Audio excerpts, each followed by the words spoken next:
श्री कृष्ण जन्म की कथा। भाद्रपद कृष्ण पक्ष की अष्टमी को रात के 12 बजे मथुरा के राजा कंस की जेल में वासुदेव जी की पत्नी देवी देवकी के गर्भ से 16 कलाओं से युक्त भगवान श्री कृष्ण का जन्म हुआ था। इस तिथि को रोहिणी नक्षत्र का विशेष महात्म्य है। इस दिन देश के समस्त मंदिरों का श्रृंगार किया जाता है। कृष्णावतार के उपलक्ष्य में झांकियां सजाई जाती हैं। भगवान कृष्ण का श्रृंगार करके झूला सजाया जाता है। स्त्री पुरुष रात के 12 बजे तक व्रत रखते हैं। रात को 12 बजे शंख तथा घंटों की आवाज से श्री कृष्ण की जन्म की खबर चारों दिशाओं में गूंज उठती है। भगवान श्री कृष्ण की आरती उतारी जाती है और प्रसाद वितरण किया जाता है। प्रसाद ग्रहण कर व्रत को खोला जाता है। कथा द्वापर युग में पृथ्वी पर राक्षसों के अत्याचार बढ़ने लगे। पृथ्वी गाय का रूप धारण कर अपनी कथा सुनाने के लिए तथा उद्धार के लिए ब्रह्माजी के पास गई। ब्रह्माजी सब देवताओं को साथ लेकर पृथ्वी को विष्णु के पास क्षीर सागर ले गए। उस समय भगवान विष्णु अन्नत शैया पर शयन कर रहे थे। स्तुति करने पर भगवान की निद्रा भंग हो गई। भगवान ने ब्रह्मा एवं सब देवताओं को डोट देखकर उनके आने का कारण पूछा तो पृथ्वी बोली, भगवान मैं पाप के बोझ से दबी जा रही हूं, मेरा उद्धार कीजिए। यह सुनकर विष्णु बोले, मैं ब्रजमंडल में वासुदेव की पत्नी देवकी गर्भ से जन्म लूंगा। तुम सब देवतागण ब्रजभूमि में जाकर यादव वंश में अपना शरीर धारण कर लो। इतना कहकर अंतर्ध्यान हो गए। इसके पश्चात देवता ब्रजमंडल में आकर यदुकुल में नंद यशोदा तथा गोप गोपियों के रूप में पैदा हुए। द्वापर युग के अंत में मथुरा में उग्रसेन राजा राज्य करता था।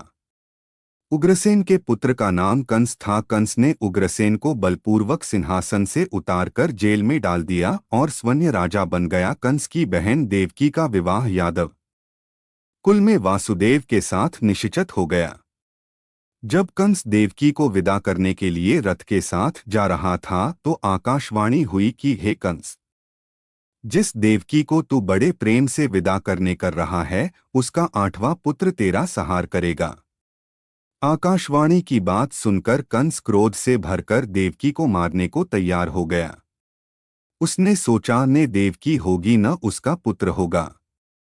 वासुदेव जी ने कंस को समझाया कि तुम्हें देवकी से तो कोई भय नहीं है, देवकी की 8वीं संतान में तुम्हें सौंप दूंगा। तुम्हारे समझ में जो आए उसके साथ वैसा ही व्यवहार करना। कंस ने वासुदेव जी की बात स्वीकार कर ली और वासुदेव देवकी को कारागार में बंद कर दिया। तत्काल नारद जी वहां पहुंचे और कंस से बोले कि यह कैसे पता चला कि 8वां गर्भ कौन सा होगा, गिनती प्रथम से या अंतिम गर्भ से शुरू होगा। कंस ने नारद जी के परामर्श पर देवकी के गर्भ से उत्पन्न होने वाले समस्त बालकों को मारने का निश्चय कर लिया। इस प्रकार एक एक करके कंस ने देवकी के 7 बालकों को निर्दयता पूर्वक मार डाला। भाद्रपद के कृष्ण पक्ष की अष्टमी को रोहिणी नक्षत्र में श्री कृष्ण का जन्म हुआ। उनके जन्म लेते ही जेल ही कोठरी में प्रकाश फैल गया। वासुदेव देवकी के सामने शंख चक्र गदा एवं पद्मधारी चतुर्भुज भगवान ने अपना रूप प्रकट कर कहा, अब मैं बालक का रूप धारण करता हूँ। तुम मुझे तत्काल गोकुल में नंद के यहाँ पहुँचा दो और उनकी अभी अभी जन्मी कन्या को लाकर कंस को सौंप दो। तत्काल वासुदेव जी की हथकड़ियाँ खुल गई। दरवाजे अपने आप खुल गए। पहरेदार सो गए। वासुदेव कृष्ण को सूप में रखकर गोकुल को चल दिए। रास्ते में यमुना श्री कृष्ण के चरणों को स्पर्श करने के लिए बढ़ने लगी। भगवान ने अपने पैर लटका दिए। चरण छूने के बाद यमुना घट गई। वासुदेव यमुना पार कर गोकुल में नंद के यहाँ गए। बालक कृष्ण को यशोदा जी की बगल में सुलाकर कन्या को लेकर वापस कंस के कारागार में आ गए। जेल के दरवाजे पूर्ववत बंद हो गए।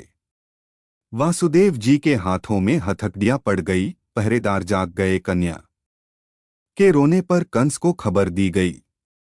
कंस ने कारागार में जाकर कन्या को लेकर पत्थर पर पटक कर मारना चाहा, परंतु वह कंस के हाथों से छूटकर आकाश में उड़ गई और देवी का रूप धारण का बोली, हे कंस, मुझे मारने से क्या लाभ?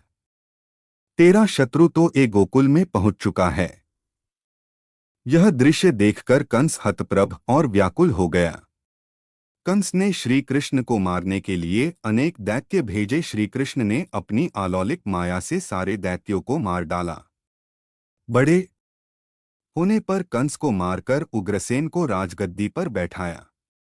श्री कृष्ण की पुण्यतिथि को तभी से सारे देश में बड़े हर्षोल्लास से मनाया जाता है।